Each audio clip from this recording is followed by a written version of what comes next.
All right, I'd like to call this meeting to order. Meeting of the Board of Adjustment for Wednesday, June 10th, 2026. Roll call, please. Baker, Here. Swigard, Here. Tallman, Here. Russo, Vandergast.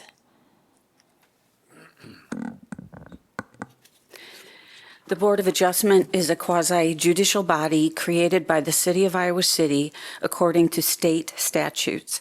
The board's purpose is to decide on applications for variances from the zoning ordinance, appeals of decisions of city officials, and applications for special exceptions requested under the zoning ordinance. The Board of Adjustment is an independent volunteer board made up of Iowa City residents and is not part of the city administration. We are assisted in our work by the City Attorney's Office and by planning staff. Prior to this meeting, board members received the materials submitted by the applicant, the staff reports reviewing the application, and any correspondence submitted by members of the public. Board members have not discussed the application or its merits with each other, staff, the applicant, or any other member of the public in advance of this meeting. All consideration and discussion by the board takes place in open meeting here tonight, where we also have an opportunity to hear from the public. The board bases its decisions on facts and evidence allowed by city code presented in open meeting. Concise and truthful testimony helps us a great deal in our decision-making. We ask that if you wish to speak, that you come to the podium, print your name and address on the sign-in sheet, and speak clearly into the microphone so your testimony can be heard by all present and by our minute taker, as all testimony becomes part of the public record. We ask that the proceedings be orderly and that when you are testifying, you address your remarks to the board. If this hearing becomes lengthy, we may ask that testimony be focused on new facts or on information not already presented. The order of proceedings for the appeal will be, first, a brief introduction from staff, setting forth the administrative decision on appeal and the appellant's grounds for the appeal. Then, a presentation from the appellant on the rationale for the appeal. A presentation from staff on the rationale for the administrative decisions being appealed. An opportunity for proponents of the appeal to speak, an opportunity for opponents of the appeal to speak, an opportunity for final statements and arguments by the appellant and staff. The board will discuss the issues and evidence, state its findings, and vote on a motion. Motions are always made in the affirmative. Today, we are considering Appeal APL 260002, an appeal to overturn a decision of the building official to deny a building permit, BLDC 260023, to remove an interior wall of a non-conforming drinking establishment for the property located at 118 South Clinton Street.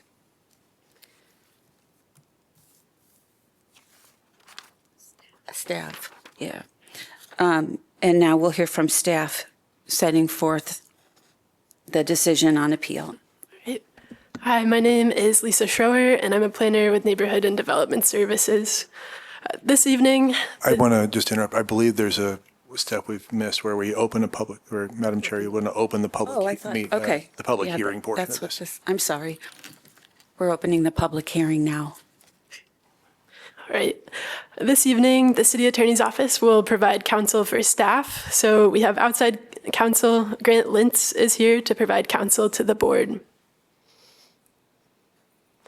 Here's an aerial map of 118 South Clinton Street. The property is located downtown, just north of the Ped Mall.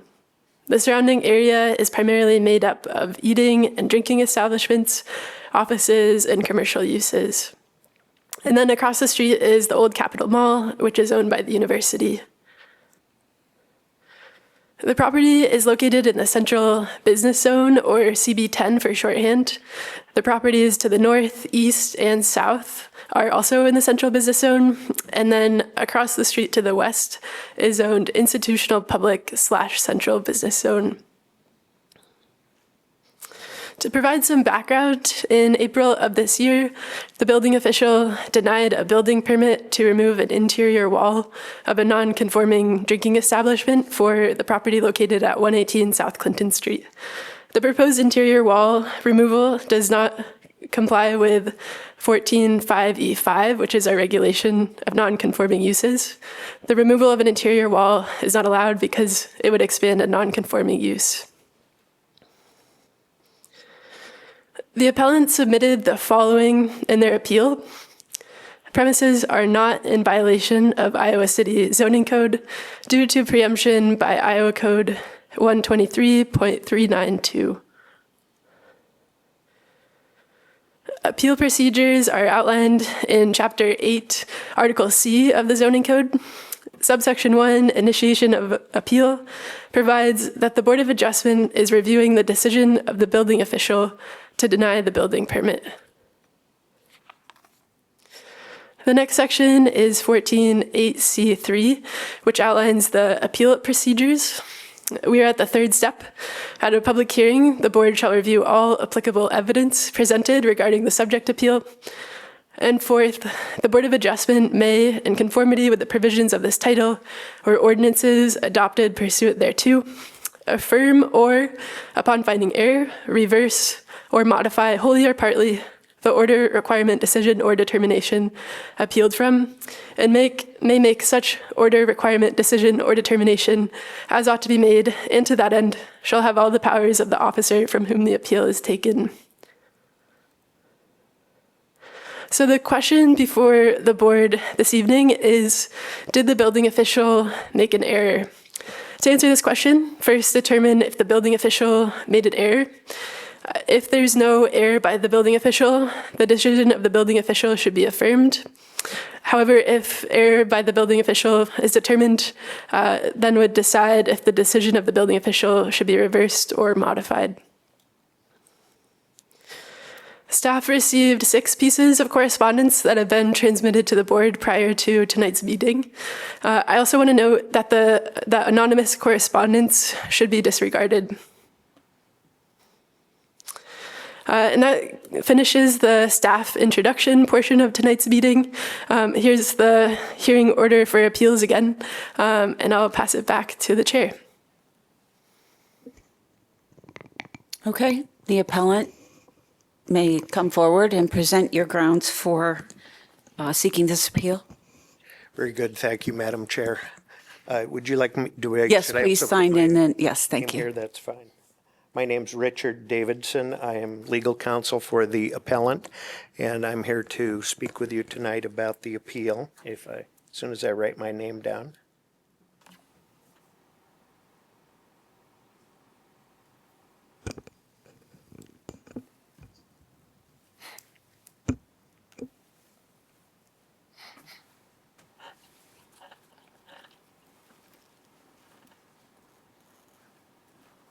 Okay, very good. Are you ready? Yes, remember to speak clearly into the microphone, please. Very good. Thank you so much. Board members, this is the appeal number 26002 that we filed in connection with the building permit application for 118 South Clinton LLC. The materials that you were submitted have a couple of factual errors that I would like to point out. In the memo from Danielle Stitzman dated June 5, 2026, there's a footnote on page 2 that says the building permit was issued through the city's software in error. That's not actually correct. In speaking with the building department, the building permit was issued because the plans for the building conform to the building code. The individuals that are in charge of reviewing the matters for zoning matters reversed that and actually denied the building permit application after the building department had approved it. So it is not correct that it was issued in error. It was certainly issued because it was correct, because the plans do conform to the building code. But that's not the issue here before you tonight. This is not a building code appeal. The reason that the permit was denied was because the city took it upon itself to determine that this was a request for an expansion of a non-conforming use. There was no application for an expansion of a non-conforming use. This is not a variance case. This is not an expansion of a non-conforming use case. This is a plain old simple building permit case, and I've looked up and down and sideways, and there's absolutely nothing in the city code that says what you intend to use the space for when you apply for a building permit, or who you intend to rent the space to when you apply for a building permit. Now, the plans show that the remodeling of the premises at 118 South Clinton, Iowa City, Iowa, remodeling project for a restaurant and bar. But it doesn't specify anywhere in the plans that that is intended to be an expansion of the non-conforming use, that is the giddy-up tenant that is currently in the space. It's simply a request that once the tenant has vacated those premises, that it be allowed to be remodeled into a complete taking down the wall and expanding the two units into one, which was the original configuration of the building. It was originally one space that got subdivided sometime in the 80s or 90s into two tenant spaces.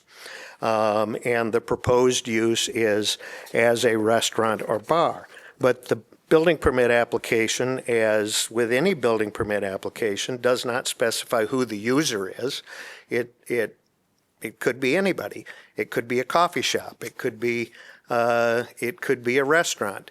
It could be a bar.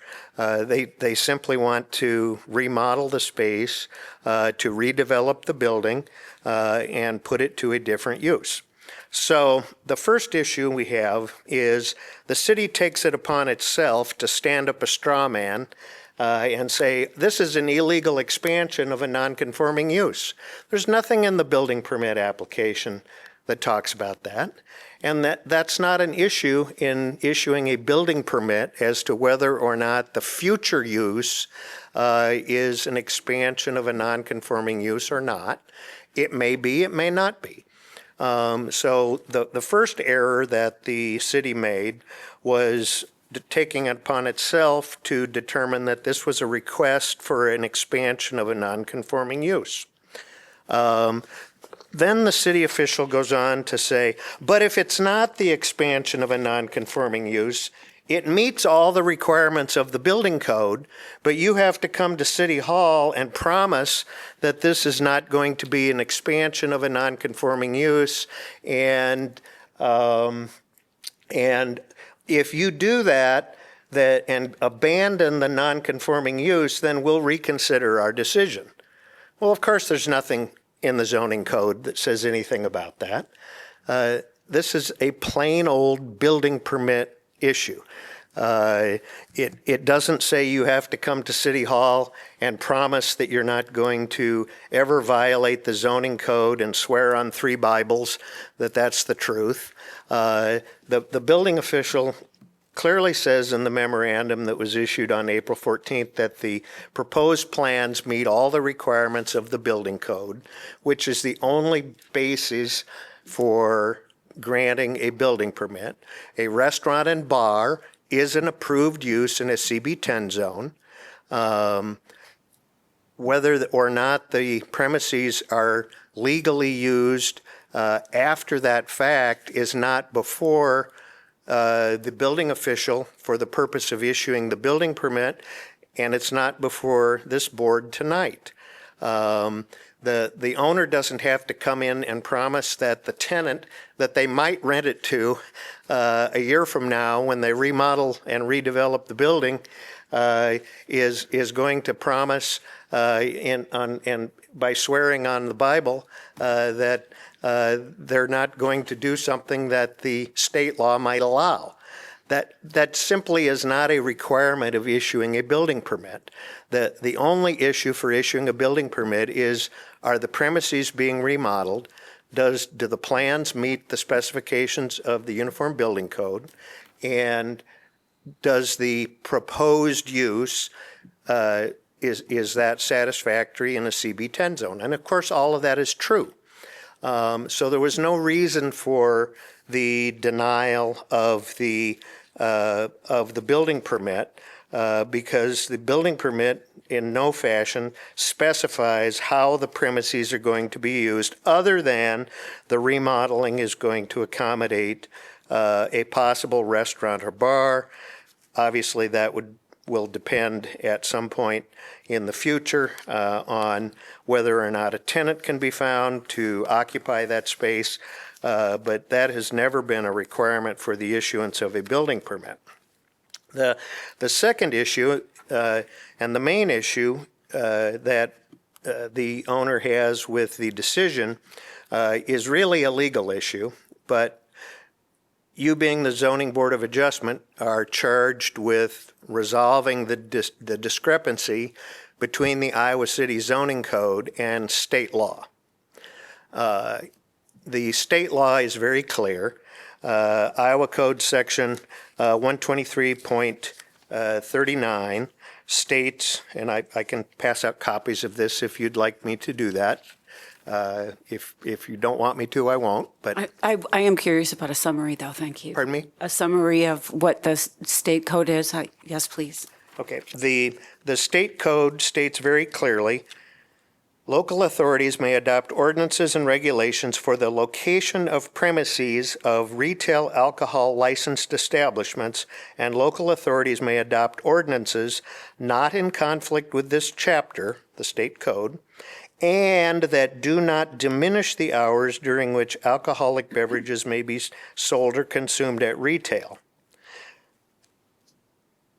That's the point of contention here, is Iowa City has a zoning ordinance in the CB10 zone that says that if you have a Class C liquor license, which is the type of liquor license that you get to operate a bar or a restaurant, and the state of Iowa doesn't care if it's a bar or a restaurant, it's still a Class C liquor license, that the city has no power to regulate or to diminish the hours during which alcoholic beverages may be sold or consumed at retail.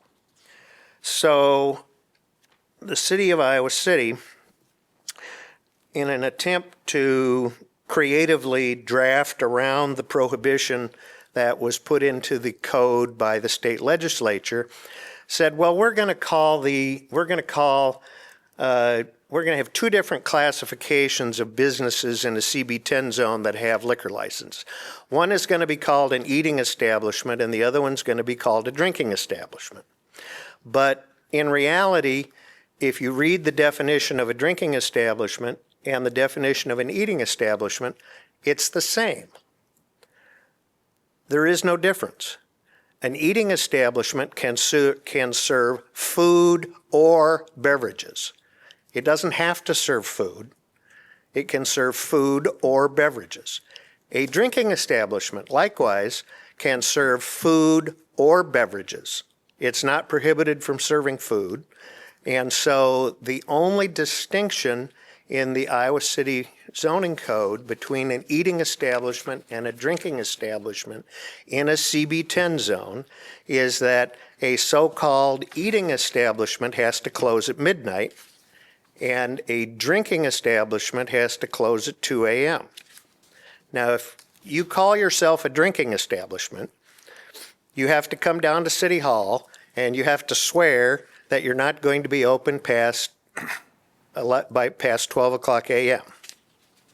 And if you do that, then the city will call you an eating establishment and let you put your business anywhere you want in a CB10 zone. One right after the other. You don't have to sell food. You can be a bar. All you serve is beer and cocktails. one right after the other. 118 South Clinton, 120 South Clinton, 122 South Clinton. Cheek by jowl, right next to each other. But you have to have promised at City Hall that you were going to close at 12 o'clock. But if you don't promise you're going to close at 12 o'clock, you then are called, under the city zoning code, a drinking establishment. And drinking establishments in a CB10 zone have to be spaced 500 feet apart. So if you don't close at 12 o'clock a.m.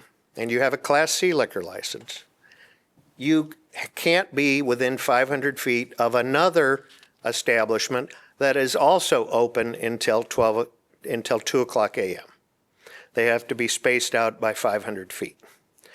So the only difference between those two is the hours of operation, because nothing else is regulated. What you sell is not regulated. How you operate is not regulated. The city just took these arbitrary definitions to try to get around the state code that says if you hold a Class C liquor license, the city may not diminish the hours during which alcoholic beverages may be sold or consumed at retail. That's what it says. So in an attempt to be creative, the city came up with this ordinance and attempted to classify two different types of businesses. But what they really did was they put the two different names on the same business. And the only difference between the two of those is when do you close in the evening? If you close by 12 o'clock a.m., you can be anywhere you want. So in this case, if the owner rents this out to a new tenant and the space is combined and the building permit is issued and the improvements are made and the certificate of occupancy is issued, the city can certainly take the position that whoever the tenant is has to close their business at 12 o'clock a.m. This isn't a non-conforming use issue. That's not before you. The owner of the property is not proposing to operate this business. They're simply proposing to redevelop the building by combining the two units into a single unit. And by doing so, the city, as I mentioned, stands up a straw person and then knocks the straw person down saying, oh my gosh, this is really an expansion of a non-conforming use and we can't possibly allow that. But that wasn't the issue when they applied for the building permit. The issue was, did the plans comply with the building code? The building official has indicated in her memorandum that yes, it does. The only problem was the building official said that unless you come down and swear that you are never going to be open, your tenant, not even you, your tenant comes down and you swear that your tenant in the future will never be open past 12 o'clock a.m., we're not going to let you combine these spaces because it might result in an expansion of a non-conforming use. Now, as I mentioned, that's not the issue before the board tonight. The issue before the board tonight is, first of all, what is the city building official doing trying to claim that this is an expansion of a non-conforming use when the only issue is, does a bar and restaurant fit in a CB10 zone? This isn't applying for the building license. This is applying for the building permit. This isn't applying for a liquor license. That's not something that was before the building official. The only thing that was before the building official was the request for a building permit to permit the remodeling of the premises so that the building could be redeveloped. The background issue before you, which I think you have to decide as well, if you decide that the building official was within her rights to consider the future use of the building, which, first of all, we don't think you are in a position to consider that. If you get to the second question, was she was within her rights to consider whether or not this was an expansion of a non-conforming use, then you have to consider, is the ordinance that the city of Iowa City is trying to enforce, meaning that a 2 a.m. liquor licensee is required to be spaced 500 feet from another 2 a.m. liquor licensee, is that in conflict with state law that says the city has no power to diminish the hours of operation of a liquor licensee holding a Class C liquor license, which, as I indicated, is the license that's held by all bars and restaurants in the state of Iowa? So you have to answer those two questions. Admittedly, those are legal questions. You have very good legal counsel here who will probably help you with that. But at the end of the day, it's your decision, and you have to make that decision. The appellant is entitled then to appeal your decision if it's unfavorable to the district court. That's what we call due process. And so it is before you to make that decision regarding the application of the zoning code to the building permit that was applied for. We're not talking about a liquor license.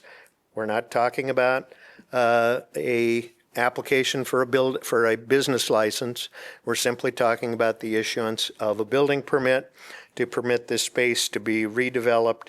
And I'll be darned if I could find any place anywhere that said the city has the right to dictate who the tenant will be and how they will operate the space before the tenant is even signed a lease, and before the owner has any idea who would actually be the lessee of that space.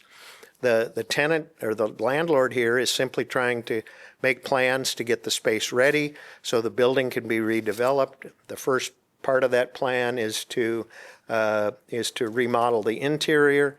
The owner has another plan to bring before the building officials to remodel and redevelop the exterior of the building. I think it was kind of made a little bit ugly with some ephes that was put on the facade in the 80s or 90s, and he wants to restore that to a brick exterior so it will look better. But that's, again, it's not before you.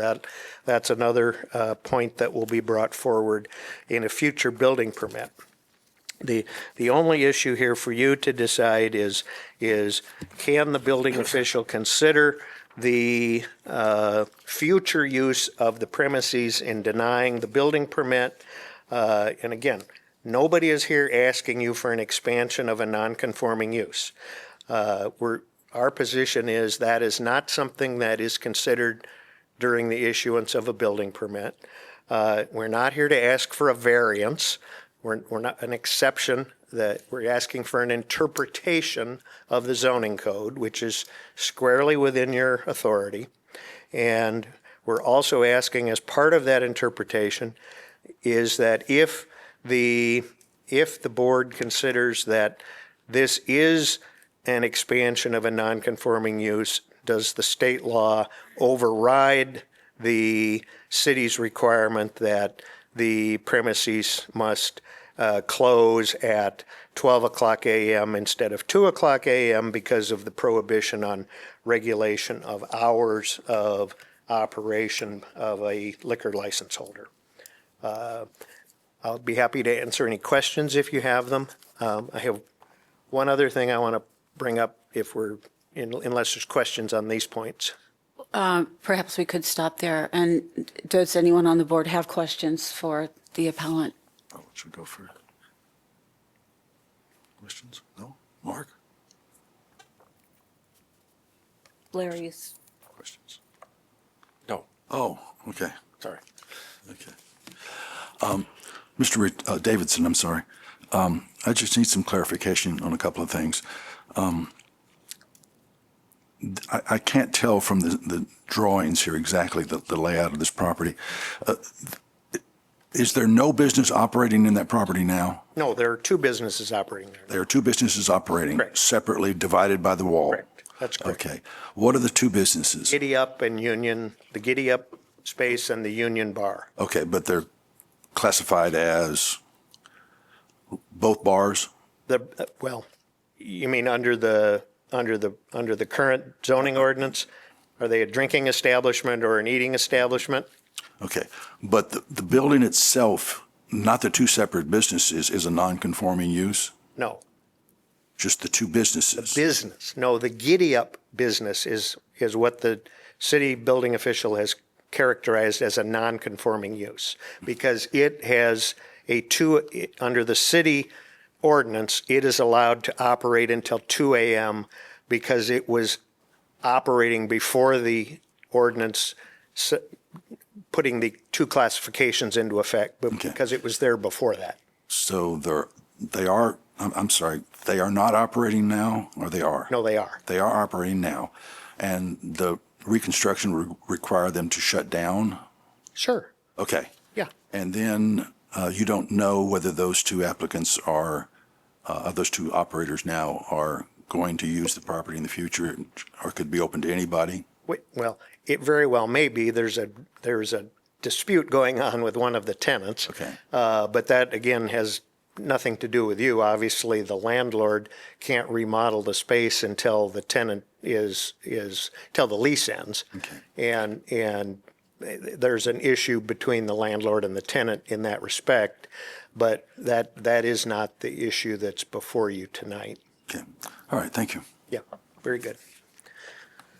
One other thing I want to bring up to the board, and I filed 2 other appeals. Dick, I'm going to direct them not to disregard both of those if they were talking about the municipal infraction one. That was. And the liquor license. There was an untimely one and a municipal infraction one. I'm going to advise them that they don't have jurisdiction to hear either of those things. You can continue, of course, but I want to. And the liquor license. I want to save you some time, maybe, but let just a heads up. Yeah, there were 2 other appeals that we filed on the same day, APL 2603 and APL 2604, and I'm very troubled that the city staff took it upon itself to remove those from your agenda and in fact put on the city customer service portal, those were void. When no action was ever taken by this board on those appeals, that only this board can act on those appeals, that the city staff and the city attorney and the board's legal counsel don't have the right to speak for the board on those appeals, and they have to be brought before the board, and I'm troubled they're not on the agenda.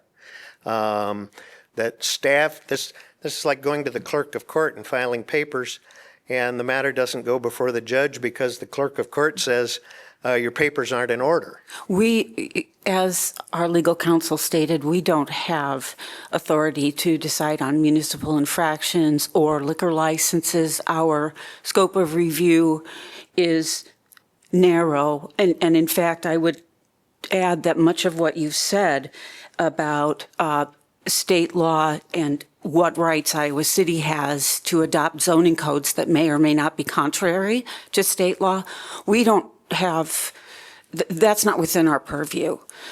That's reserved for a different audience, a different board, right? We disagree about that. Yes, we'll have to disagree about The that. troubling part about this is it was not brought before the board. The board can certainly make that decision, and I would certainly respect that decision. The problem is those matters were not brought before the board. That's Yeah. like taking a matter to the city council, but the city council never considers it. I understand your point.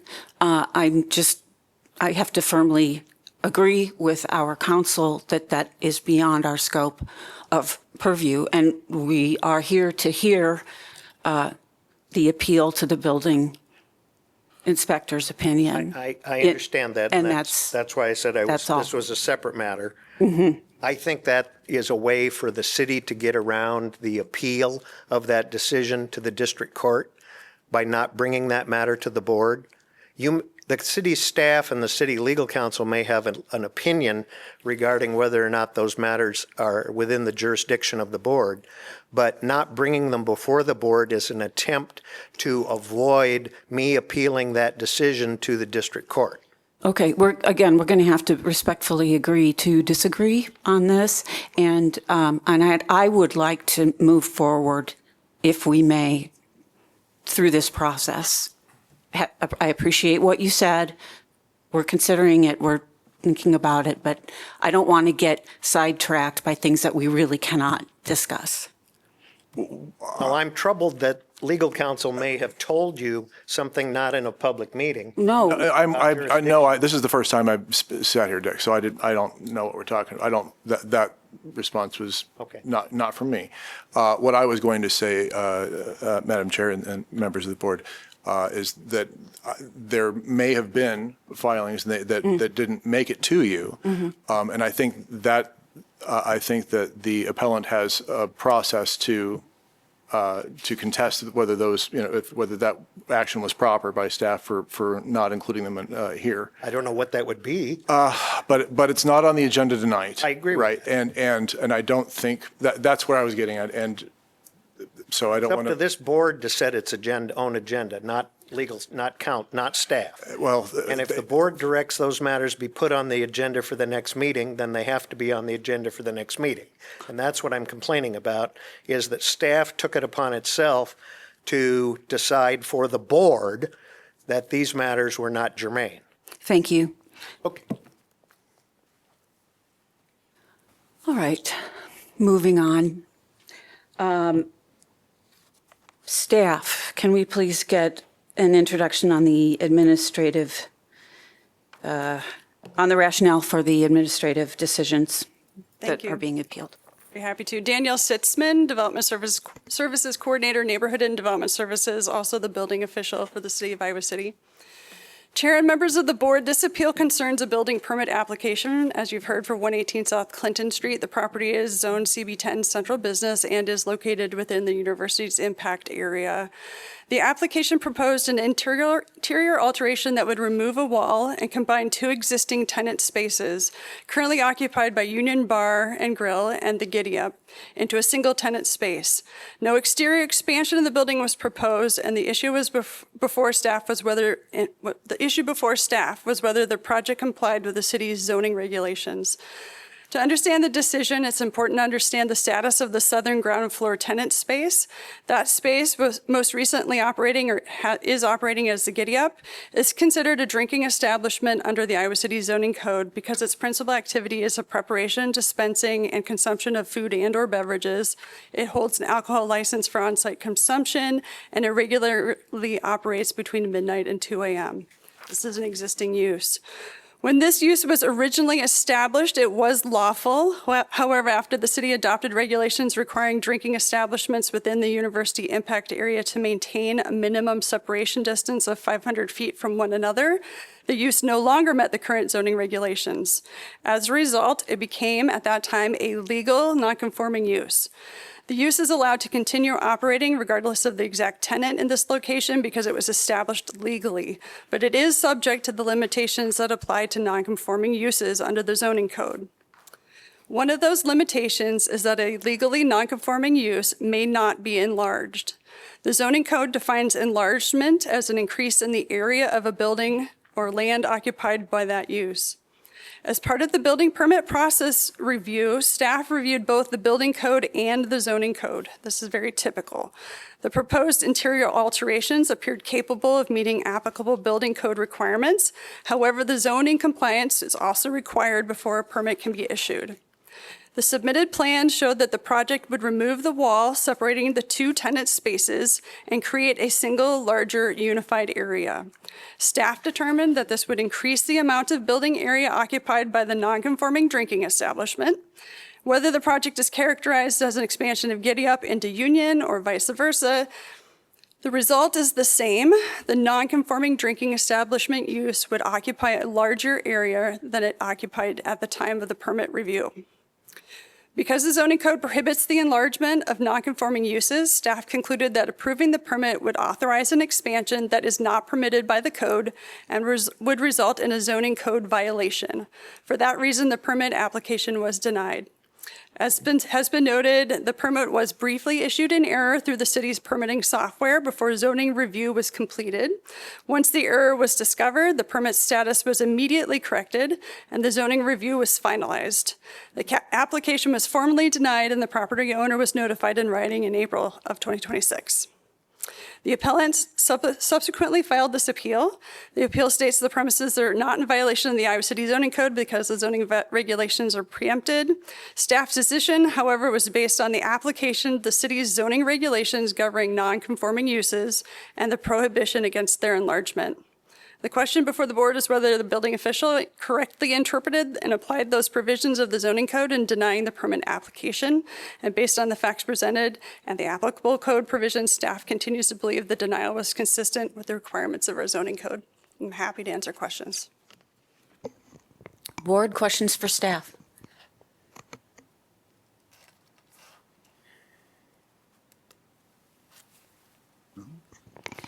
I have a few. Can you, just for clarity, identify the portions of our municipal code that require compliance with zoning ordinance before a building permit can be issued? Is there in your zoning code, there's not going to be something that says before you issue a building permit, make sure the zoning code is in compliance. It's merely the zoning code and it exists all the time, regardless of whether someone's checking in with us on a permit or not. In this circumstance, there's an existing legally non-conforming use, and any alteration that expands it would automatically be a zoning violation. If we're aware of that, and as we do our reviews for this building permit, we become aware of it because it's an existing tenant. That's the point at which we say this doesn't meet existing zoning code if it were to change in this way. So we can't issue the building permit because it would immediately cause an expansion, which would be a zoning violation, regardless of future uses. I mean, the use runs with the property. So regardless of the tenant, unless they abandon their claims to a legal nonconformity, the legal nonconformity exists in this location. So tenancy can change as long as, well, tenancy can change, but the nonconforming use may only remain as long as the tenant is operating a bar. The use runs with the land, the location. So regardless of the operator of that use, it's the use. So any other insert bar name here is still a legal nonconforming use in that location. Any expansion of that use is a problem with the zoning code.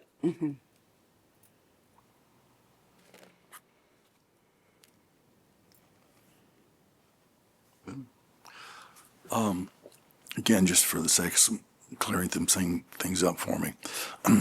There are two businesses operating in the property now, and both of them are non-conforming, or just the overall property is non-conforming, therefore the two businesses are non-conforming?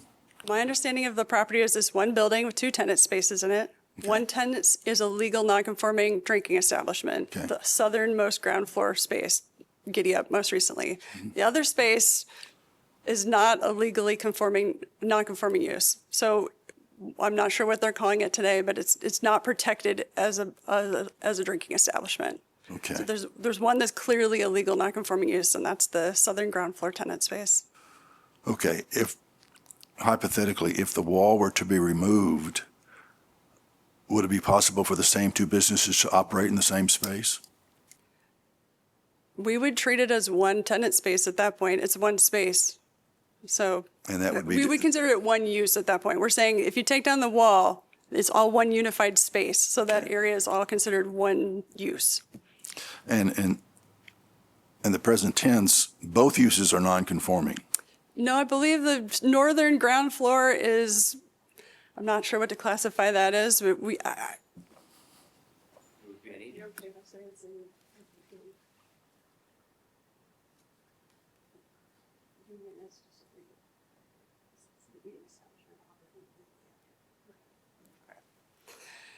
there's a lot of issues going on in this property. The northern tenant space has held itself out to be an eating establishment, which means they should be closing at midnight. However, they're not currently operating that way. So they would simply be illegally operating if they were a drinking establishment, versus the southern ground floor tenant space, which is legally operating as a non-conforming use. Okay. So if the division is removed and the southern operating business occupied the whole space, it would be permitted? No, it's not permitted to expand. Okay, There are limitations on what a legal nonconforming use can do, which is basically to exist as it is. Once we made it a code change that made it illegal because we changed our code, the code said, that's fine, you can still be there, you're essentially grandfathered, but you can't make changes to your grandfathered status like expand. okay. So that's what we're saying. And if the space was devoted just to the one business that's currently operating, it would still be, I'm going to repeat myself here, it would still be non-conforming regardless of who operates that business space in the future. Right, if the southern ground floor tenant space continued to operate after midnight as a drinking establishment, it could continue as a legal nonconforming use. Okay. It could not expand. So the expansion is because you're going from two spaces to one space, you've therefore doubled the size of the space. It's not the number, it's the expansion in area. So That's what I mean. think of it as the floor area. Yeah, that's what I mean, the floor area. Okay. All right, thank you. Anyone else? Do you have any idea what similar communities in Iowa, roughly our size or whatever, is there a difference in how they define eating and drinking establishments? Anybody?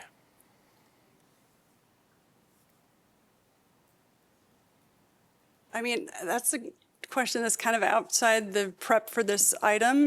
That would be a I great understand. planning question, but I'm not sure it's something I can answer in the So my context of question is that, hang on.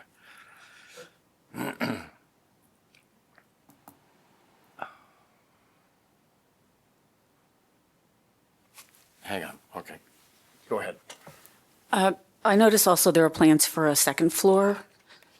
Is that, what is the second floor being used for now? So my understanding is that the north ground floor tenant space now connects to the entire second floor in its current configuration. So there's a little bit of imagine a 3D space. You've got two spaces on the ground floor next to each other. The Union Bar and Grill also occupies the space above the Giddy Up. So they Okay, share thank you. some ground floor plate, but the other use is entirely above. I guess I have a question now. Is it your understanding that the state of Iowa upholds that cities in Iowa can establish zoning ordinances to govern development that regulate location, size, height, and expansion of buildings? They can be tailored to a city's comprehensive plan to promote public health, safety, and orderly community growth.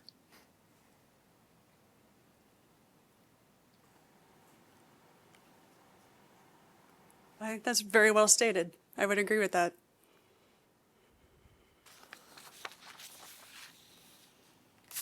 Do you think that the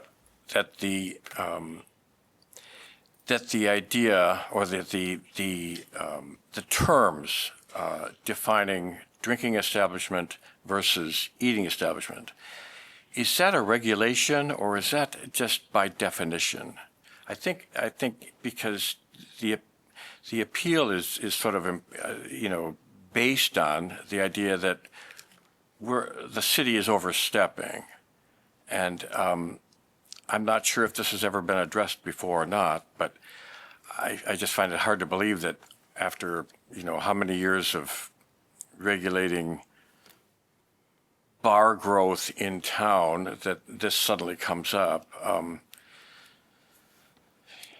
I hear two questions there, so I'm going to say it's definitely a regulation in our code that provisional uses, such as a drinking establishment and this TB10 University Impact Zone, have to be separated by a distance. It's definitely a regulation in our code. What the state would say about that, don't think I'm qualified to answer for the state. In your opinion, do you diminish hours of access to drinking establishments? I think if you were to read the code section that defines a commercial use, whether it's an eating establishment or a drinking establishment, you would see that they're very similar but for the hours of operation. But that sets then a separation distance. So it's definitionally and then provisionally separated by a distance. Again, though that was not part of my determination, that whether there was an expansion of a non-conforming use or not.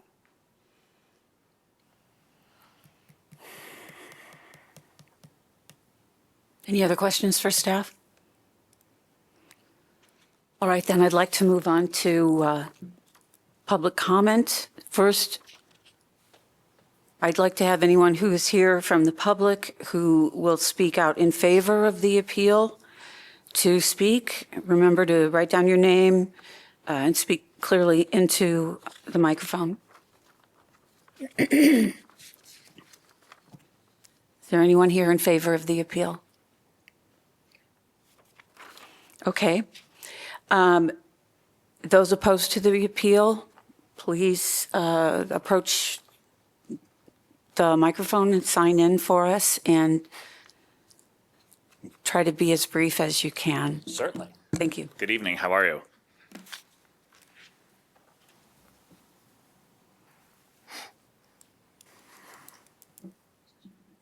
Oh, name and address, please. I didn't make that very clear.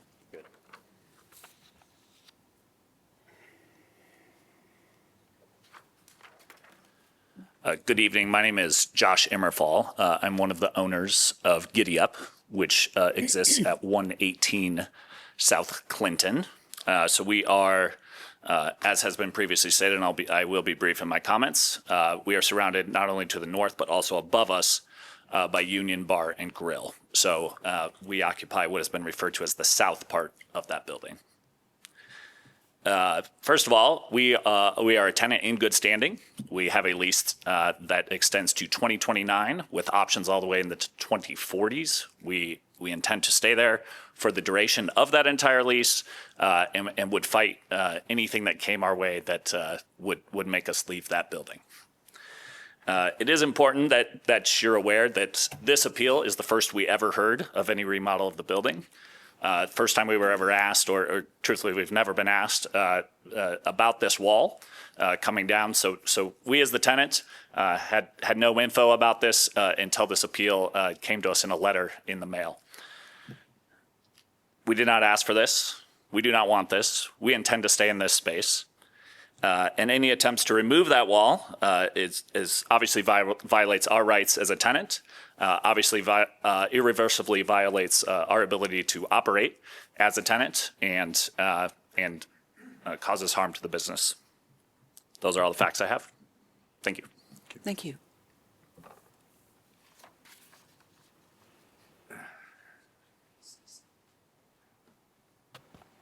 You're too tall.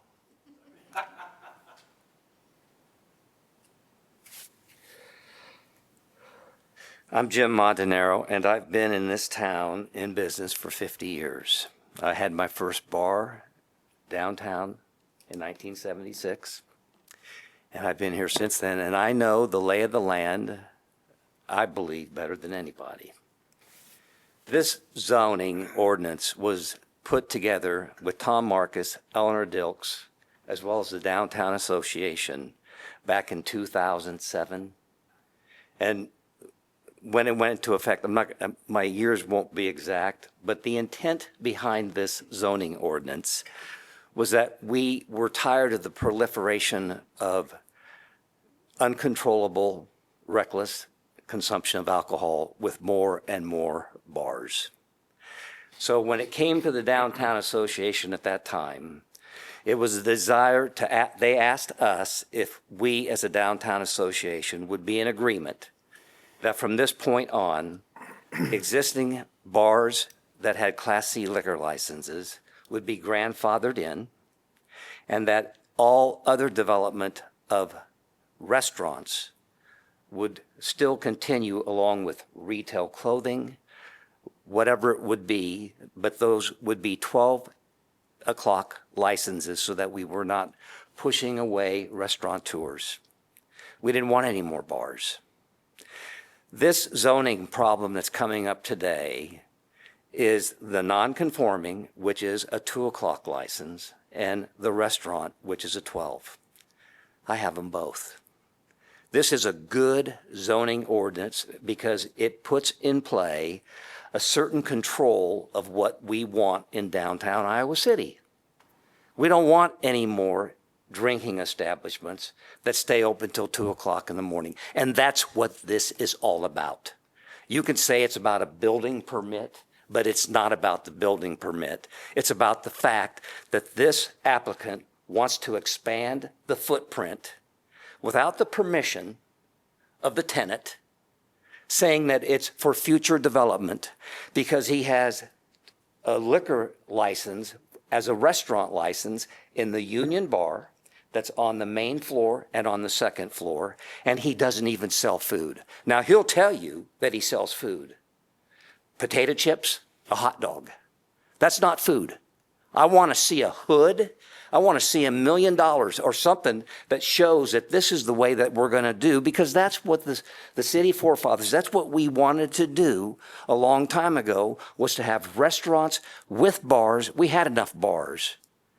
We wanted restaurants and we wanted retail.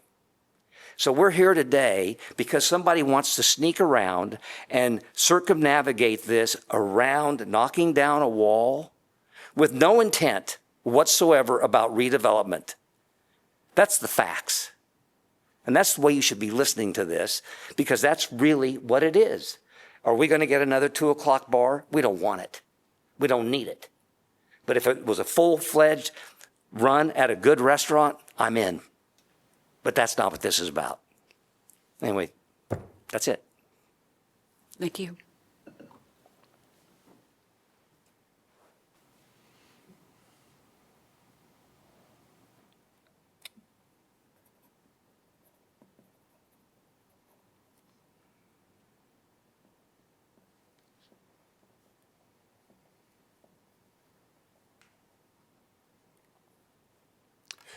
My name is Nick Colangelo, and I live in Plaza Towers. I've been living there for the last 10 years, so I don't own a bar, but I have a vested interest in what happens in our community.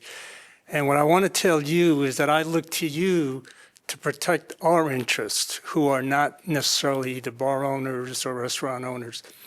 If the official correctly read things and followed the rules, then I want you to back that decision, because this is what we have, that kind of consistency. If another case comes up in a month or so that's very similar to this under these rules, I would want you to pass the same way, because our protection is in the consistency that you apply to everything. Great downtown, and I want you to keep protecting it. Seems to me that the official did the job that needed to be done. And if so, then support her. Thank you.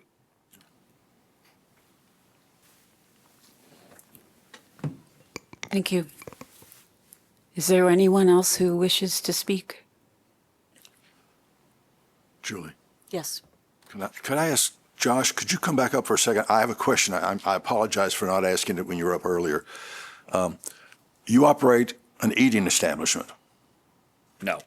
We are a non-conforming drinking establishment. Drinking establishment. Okay, that's it. Thank you.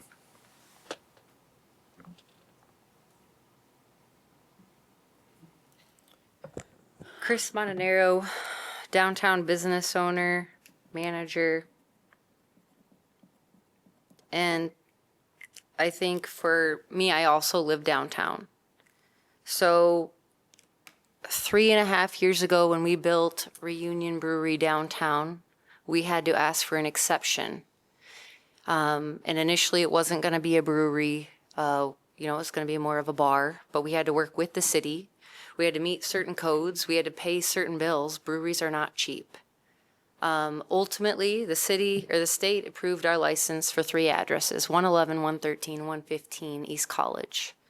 And then the city came along and said, 111, you're not selling alcohol in there. They only approved 113 and 115. And that was the Old Field House and Giovanni's. So instead of appealing, we honored the city's ask and we only sold retail, and we closed that part of the space down at 10 o'clock. At the time, weren't a big fan of the city ordinance, quite frankly. We looked at that as a way we could have possibly made more revenue if we had been able to keep it open until 2 with the full intention of having a bar in that space, and so on and so forth, not making it a merch room. So after it was a merch room and we spent tens of thousands of dollars to renovate it, thinking we were going to run a bar, we had to close it. And we had not completely torn down a wall. So when the building owner decided to put up a gate, and now Hyperbar exists in there. So what now is a successful retail operation that does not sell alcohol, that employs more Iowa Cityans successfully. And that is the purpose of this law. Reunion Brewery still exists. We still have a 2 a.m. license. We had to get the exception. We were not a non-conforming. The problem with the situation at hand is if us bar owners get our way, we'll keep expanding our bars. And then during football season, go hog wild, but you will lose your retail. And that was the whole point, to pretend. It's insulting to pretend that the 500-foot ordinance came out of some whim in the city. I have lived here since 2003. I really enjoyed going out downtown when I was young. If you haven't been downtown recently, I don't remember the last time a window was broken outside of that shooting that happened by Buzz. So that was the intention of the ordinance. Things had gotten out of hand. So it's not some straw man. This isn't some make-believe. The city had a reason, and it was based on safety. And as a bar owner who's dealt with the shooting we had a month ago, who hires security staff and tries to run it the right way, it's very frustrating. The same person appealing this was in cahoots with another business, and they took over that spot. Then they went out of business because they opened the Field House in the Union. Now they're going to try to open another bar under a different name in another location. It's also about the viability of downtown. So we can have these big bars and everybody's going to have their shining moment, but what's going to be left when we have too many bars are empty buildings that are big and dilapidated, and now no retail can fit in them because we blew down the walls. And that's outrageous. So I think we have to actually care what happens to our downtown. And that's where we're here today, because there's a reason there's non-conforming use, and there's also a difference between a drinking establishment and a food establishment. When they set out for the ordinance back in 2007, as a manager of those businesses, we had to turn in a bunch of information, how much food we sell, how much drink we sell. And most of us, if we're good operators, we have those statistics. We have reports and data to show what those are. If you do not have 50% of food sales, you are a drinking establishment. It's not some inane idea. It is based on stats and reports. And I just want that to be wholly understood by the people up here. It's not semantics. There are actual ways that these are defined, and it does matter because we are trying to not have more drinking establishments. If one goes out of business, then put another one in. We just don't need all bars with no retail, because then we will not have a downtown during the day. Families won't come down, and that matters for public safety and for business. So with that, thank you for your time.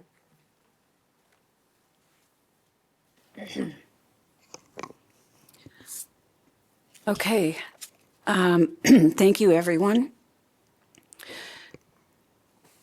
There is an opportunity at this time for, excuse me, proponents to give a rebuttal to any statements that were made, and then following that, there will be an opportunity, similar opportunity for opponents for rebuttal. And then we'll have the appellant and staff an opportunity to make final statements and arguments. So let's start with proponents. Do you have any rebuttal to what's been said so far?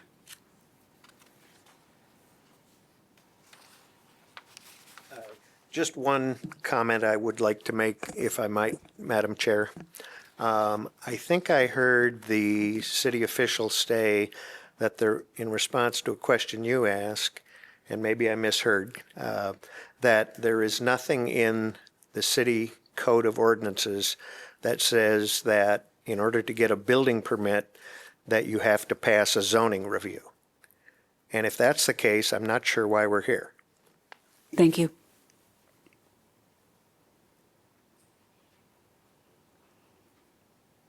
Yes. I guess what I don't understand is about the building permit. How can you ask for a building permit when you don't even have an agreement with the tenant? The tenant owns that space with his lease. He may not own the building, but the lease gives him the sole right within the terms of the lease to control that space. We've just heard that the tenant doesn't want to expand and take down that wall. Why are we here? Thank you. Also regarding the hours of operation, I think you can look to Des Moines and recently see that there's been limiting of bar hours in the downtown Des Moines Court Avenue area due to safety. So even though that technically doesn't apply because of the non-conforming, no one's hours are getting limited because all of these businesses, the non-conforming has a 2 a.m. license that's grandfathered in, and the new business, when they got their permit, understood there was a midnight license. So no one's hours have been changed. Thank you.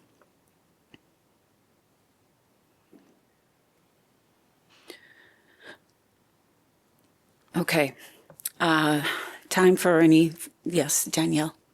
Sorry, Madam Chair, I was just waiting for you to work down the list. So the city will offer some testimony and rebuttal. While I did say that the zoning, there's not a clear chapter in our zoning code that says when you're getting a building permit, check the zoning. There's definitely something in our building code, which is adopted by reference, that says the issuance of or granting of a permit shall not be construed to be for a sorry, let me shorten this for you.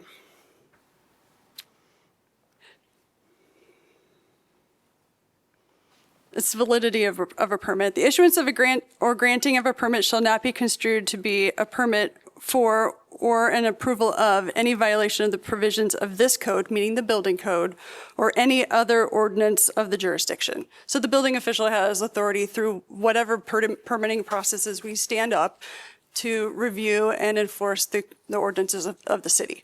So while there may not be a specific code language to point to in our zoning code that says when you review a building permit, make sure you're not issuing a zoning violation, that's inherent in the approval processes.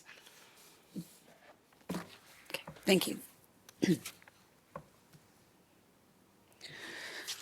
And at this time, I give the appellant an opportunity to make final statements and arguments, and then we'll follow that with staff. Very good. I think we've thoroughly explained our position, but I'll be very brief. The building permit application is not a request to expand a non-conforming use, a legal non-conforming use. It's also not a request to expand a legal conforming use. The Union Bar on one side is a legal conforming use. The Giddy Up Bar on the other side is a legal non-conforming use because of their hours of operation and whether or not they're grandfathered in. It is our view that neither one of those are to be considered by the building official in determining whether or not to issue a building permit. Here, this is not a permit being requested by the tenant. This is a request by the landlord to get a building permit so that he can plan for redeveloping the space when the leases have expired. As the owner of the Giddy Up explained to you, we have a disagreement about the expiration of the Giddy Up lease, but that again is neither here nor there. The issue here is, does the city code permit a bar and restaurant in a CB10 zone? Absolutely it does. There's bars and restaurants up and down every street in downtown Iowa City. And whether or not that space might be used in the future for some manner that is either a legal conforming use or a legal non-conforming use is not part of the building permit process.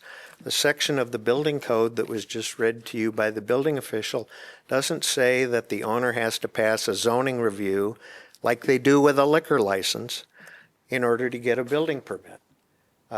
All they have to do is bring you plans that conform to the building code and say, when I have control of this space, when the leases have expired, am I allowed to remodel it to the way it looks on these building plans that we've presented to you? For all I know, the owner's going to have parties there. It may not be open to the public at all. Now, likely it will be, but in issuing a building permit, I don't think you have to state your reasons. I've never heard of that in my life, and I've done this for 42 years. You simply have to present the plans, and is the use of the property permitted in that zone? Of course it is. Restaurants and bars are permitted in every square inch of a CB10 zone. Nobody asked to expand a non-conforming use. That's the straw man that the city stood up and then knocked down. That's not the question in the building permit application. The question is, here's the plans. This is what I'd like to do with my space. Does this conform with the building code that is issued by the city of Iowa City? If it is, then yes, I'm entitled to a building permit. If I come back later and want a business license or a liquor license, I may have to jump through some more hoops. But that's not what we're here talking about tonight. We think that the board should overrule the building official and direct the issuance of the permit. Thank you. Thank you. Mr. Davidson, I'm sorry, can I ask you one question? Doesn't this application seem premature because you haven't resolved the tenant issue yet? Well, it might be, you might characterize it that way, but building permits are requested all the time before they're ready to commence construction. I believe you have a year. I won't speak for that. Most cities, you have a year to commence construction before the permit expires. It could be 6 months, but there's usually a grace period. You don't have to start construction the day you pull the building permit. But you do agree that the current tenant has a lease through 2029? Well, there's a disagreement about that. Okay, that's the whole point, that you're coming here with a key issue unresolved. Well, but that isn't before you. I mean, that's not something you can consider. Certainly not. As with any landlord and tenant space, if the landlord comes in with a plan to remodel a premises, whether the landlord has terminated the lease with the existing tenant, the building official doesn't get into that and say, you need to bring in your leases and we're going to make a determination as to whether or not this tenant has more rights to renew the lease or not. Okay. So that, admittedly, there's a disagreement about that. It'll get resolved in a different forum. Sure. And thank you for your time. Thank you. Staff? Thank you, Madam Chair. Just to kind of bring this back to the facts of the day at the time that the building permit was reviewed. We looked at the existing uses. It's been said that this would be for some future use. We don't review a building permit for some sort of future execution of it. It's valid the day we issue it, and it's good for 180 days. And if they don't make progress, it becomes invalid, and they'd have to apply again.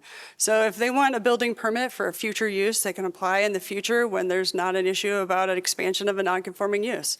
But the facts of the day when we reviewed this permit in April was that there's a legal non-conforming use.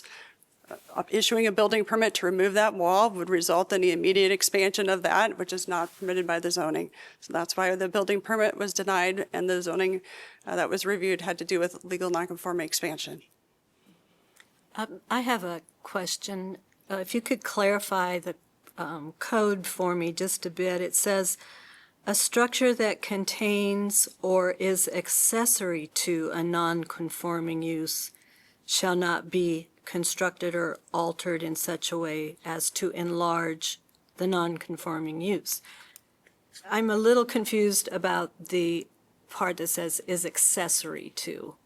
So you have primary and accessory buildings. This is a primary building. So accessory is something else. That's not really germane to this. Let me just take a quick peek at that code that you're just reading, though.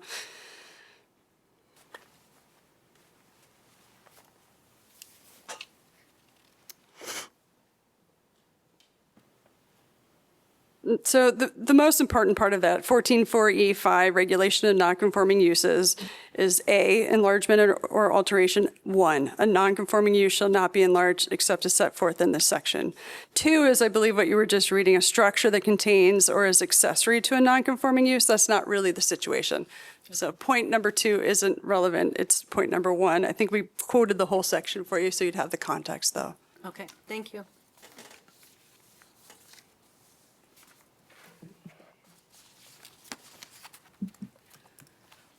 Are there any issues on which the board wishes to have more clarity? Any more questions for anybody? All right, then I think we can close the public hearing at this time, and I'll need somebody to make a motion to approve the application as it has been presented to us. Do you understand the difference? We're just approving the materials, the process. We're not making an approval of the application. And Madam Chair, that's what it says on your, materials here. And so I think the intention of this was probably rooted in the rule to make all motions in the affirmative.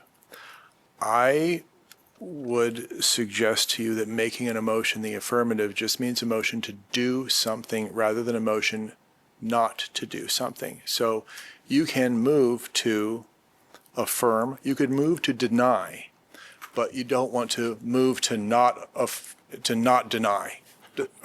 For example, because the double negative would be confusing based on everyone's faces right now. So a motion to consider the appeal or to approve or deny or to amend is, all of those are options that are before the board. If you have a motion to affirm it or to approve the appeal, and then that gets voted down, or if that gets approved, we need, I believe, 3 of you, then that would, even if your reasons don't line up, but if three or four of you say, yes, we should approve this, then you vote on it with your findings and it's done. If you fail to have at least 3 and approve for that, then that would result in a failure and you're done for the evening. So you can move whatever you want to move. Okay, I just want to move on to discuss, as a board, to discuss the information presented and then move on to findings of fact. Okay, but you've closed the public hearing. I've closed the public hearing. Okay. Then I would move that we approve the appeal 26-0002 to overturn a decision of the building official to deny a building permit BLDC 26-0023 to remove an interior wall of a non-conforming drinking establishment for the property located at 118 South Clinton Street, for the purposes of discussion. Can I get a second? Second. Thank you. Okay.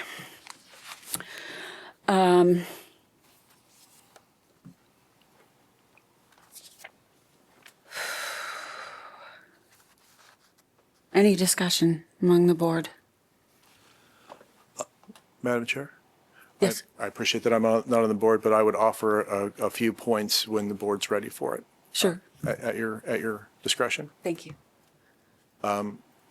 I would note that one of the very first slides that that Lisa provided for us about what the question is before you, I think was accurate. The question is, was there an error in issuing the building permit? And that's the one question you have today. And so the answer is, this is a binary, yes or no. And so you would want to establish findings, whether there was an error in the decision to deny or revoke a building permit. I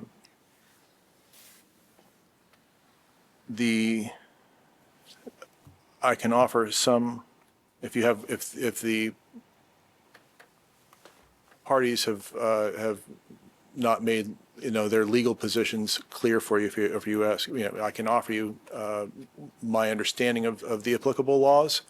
But I tend not to try to offer that unsolicited, because whatever I say first might be put my thumb on it, right? So I prefer to answer questions where possible. I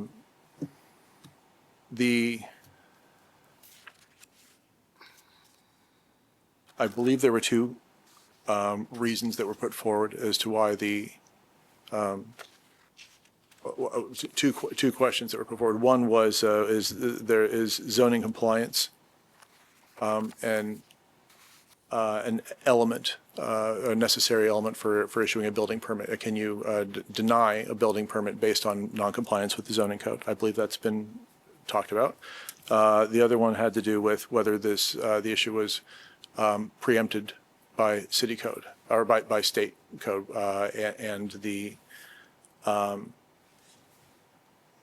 one thing that I might offer is pretty old, a 1976 Supreme Court decision that, you've heard me say this before, that the Board of Adjustment cannot disregard the provisions of, nor exceed the power conferred by the zoning ordinance. This board exists because of the zoning ordinance, and you operate within the zoning ordinance, and you're here to apply the zoning ordinance to the facts question.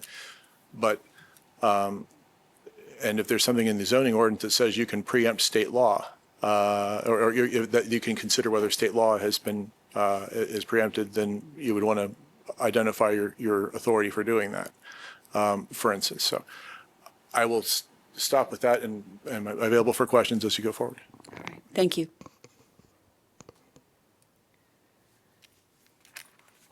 Well, I would say that the question of expansion is at the center of this, I believe. And as I understand it, we have a use to the north and above that is, whether they're obeying this or not, they are licensed and permitted as an eating establishment, which is to close at midnight.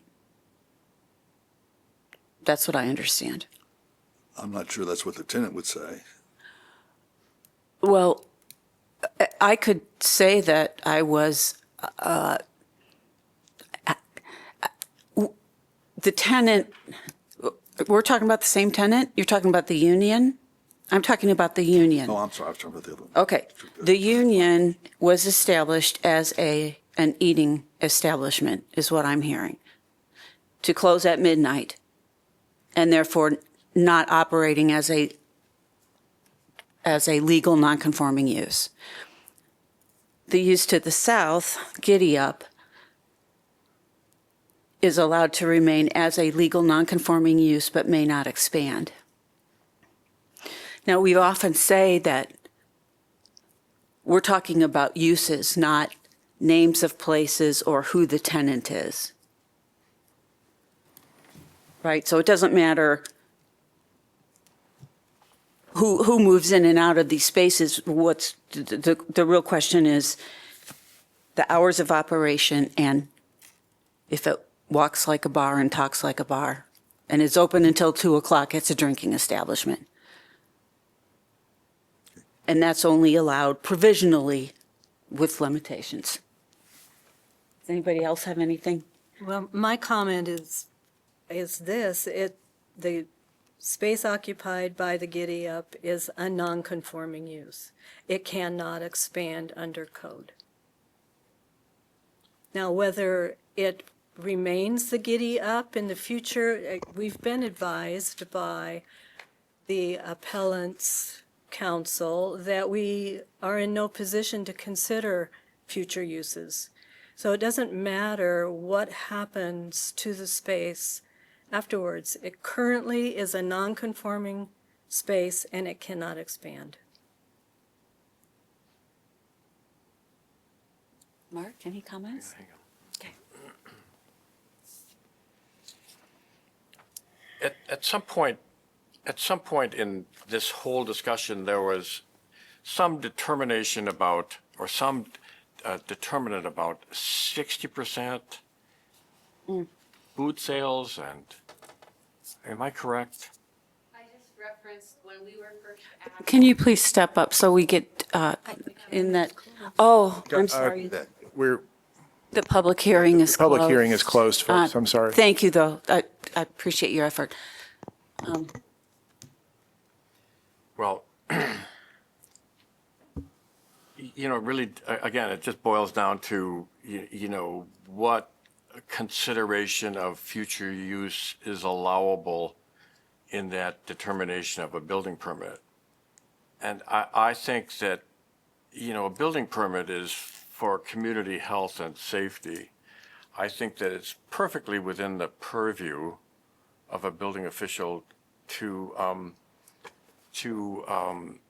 consider what's going to happen there. I mean, like you say, if it, if it walks like a cat and meows like a cat, it's a cat, okay? I don't think there's no mystery about what's going to happen here. It's just a question of, you were right. I think it's a little premature. There's a lot of water that has to go over the dam before this building permit hits the pavement. And it seems to me that, it may be completely legitimate once everything gets settled, but I just think it's a little premature on our part before we get all the facts on what's happening to the property. I mean, I think it's asking a lot of us to just conjecture on this. My gut instinct is that protect the properties as they exist and enforce the zoning categories as they exist. And that means that the wall stays. The city has laid out the terms under which that wall could come down, and this could all move on very slowly. It's going to require a lot more hearings like this, but maybe that's what needs to be done, rather than sort of forcing the issue, as I said, prematurely. Thank you. Findings of fact, how do we walk into that? I think it's just a matter of agreeing with the rationale of the staff report. denial. Okay. What does the board say about the staff report and the facts stated therein? As succinctly as I can say it, after listening to the discussion, I've heard nothing either in fact or argument that would lead me to believe that the staff denial was issued in error. Was what? Issued in error. In error.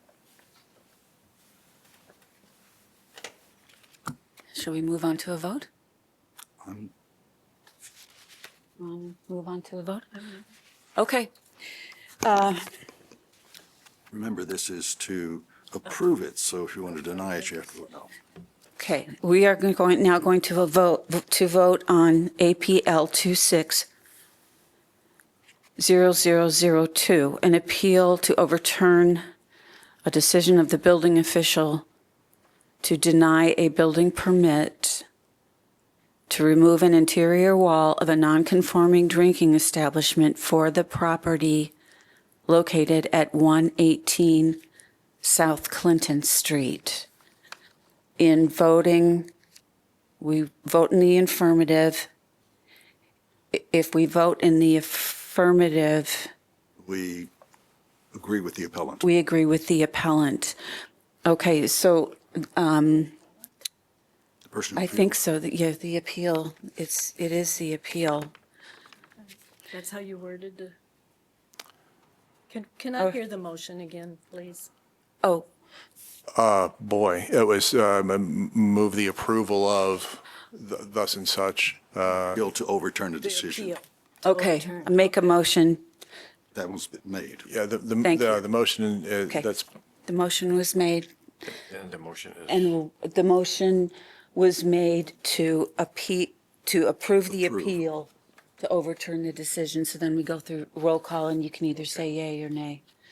Roll call, please. Swigert, No. Tallman, No. Russo. Vandergaard is absent. Baker, No. Thank you for your time. And we'll move on to, what? At the appeal. Read the appeal. The motion is denied. Any person desiring to appeal this decision to a court of record may do so within 30 days after this decision is filed with the city clerk's office, and thank you for your time. Item 2, consider the minutes from May 13th, 2026. I move to approve the minutes of May 13th, 2026. Second. Russo, second. Okay. So moved.